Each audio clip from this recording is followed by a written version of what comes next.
Cricket Bangladesh cricket league BCL এর ফাইনালে মুখোমুখি হবে নর্থ জোন এবং সেন্ট্রাল জোন।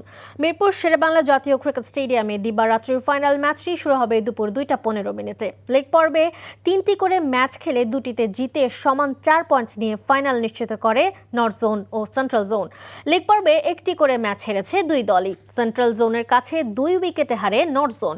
ওই জয় ফাইনালে বাড়তি আত্মবিশ্বাস যোগাবে সেন্ট্রাল জোনকে। ঐতিহ্যগতভাবেই বিসিএল 4 দিনের প্রতিযোগিতা, তবে পাকিস্তান সিরিজকে সামনে রেখে এবার ওয়ানডে ফরম্যাটে আয়োজন করা হয়, যাতে পাকিস্তানের বিপক্ষে আসন্ন 3 ম্যাচের ওয়ানডে সিরিজের জন্য নিজেদের ভালোভাবে প্রস্তুত করতে পারে জাতীয় দলের ক্রিকেটাররা।